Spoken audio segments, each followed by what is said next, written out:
But we start in the Middle East, and Gaza is reportedly on the brink of a humanitarian disaster as supplies of life-saving therapeutic food for malnourished children dwindle.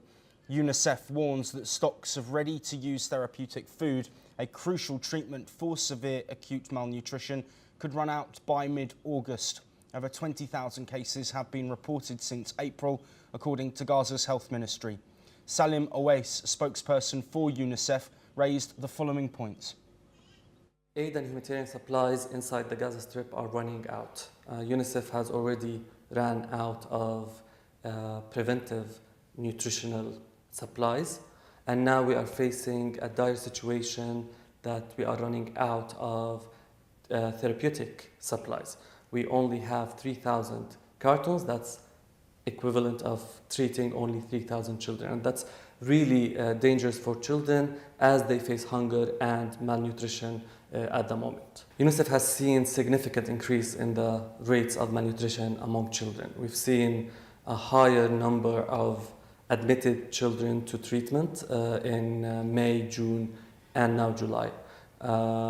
We reached a daily rate, average rate of 200 children daily admitted to treatment, and that's only the children that we were able to reach with this.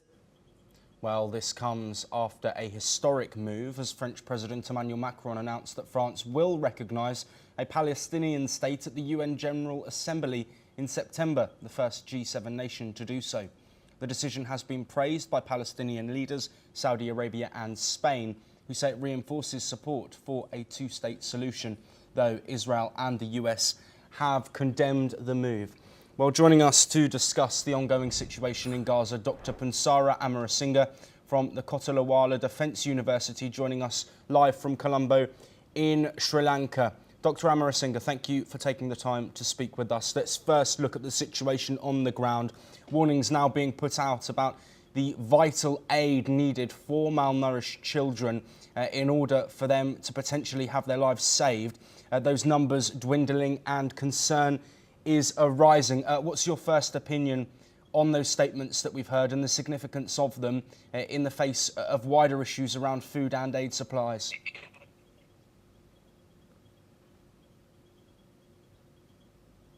Well, while we wait for Dr. Amarasinghe, I'm just holding on. Can you hear me okay, Dr. Amarasinghe? Yeah, I can hear you. Please go ahead. Yes, absolutely. So I just wanted to first touch on the issues surrounding a lack of aid for malnourished children. How significant is this amongst the wider issues around aid and food getting into the Gaza Strip, causing a potentially worsening humanitarian crisis? Yeah, of course, for the past 24 hours, dozens of Palestinian civilians have been reported to be dead in Gaza, which is simply deteriorating the whole situation. And from a strategic point of view, what Jerusalem wants to accomplish is to somehow to create a huge impact upon the Gaza population, because all the conditions, whatever the conditions initiated by Israel to create a ceasefire agreement with Hamas has not been productive, as Hamas has come up with unconditional, different conditions. So the food, the crisis, and the malnutrition crisis and this huge, tremendous issue which we are witnessing from Gaza is simply connected to the greater strategic imperative of Israeli government. But at the same time, we need to understand that recently the UN Agency for the Palestinian Refugees has made an official statement indicating that if this situation continues, right, so this will be a nightmare for the civil population in Gaza. And with all these circumstances, what we can see quite clearly from the international front is that there's a huge, a terrible, a tremendous pressure rising upon Israeli regime. So for example, a couple of days ago, Macron from France has declared that France is likely to acknowledge, to accept the statehood of Palestinian Authority in coming September, which is a big blow on the strategic visions of Israel. So actually what we can see from this, the food crisis in Gaza is likely to continue if unless the international community won't make any significant changes. Yes, Dr. Amarasinghe, let's now bring it away from the Gaza Strip and the situation on the ground. Let's now look at diplomacy. Of course, France announcing that they are going to recognise a Palestinian state at the UN Security Council meeting. What's the significance of this? And do you think that we might see other countries following suit in the face of further pressure from dozens of countries on Israel over the current situation in Gaza? Yeah, currently there's a huge outcry going on around the world against Israeli regime in Tel Aviv, especially the Netanyahu's government, despite the fact that Israel has recorded a number of significant military victories by crushing Hamas leaders one by one since 2023 October. Despite having had all these military victories, there's a huge outcry going on.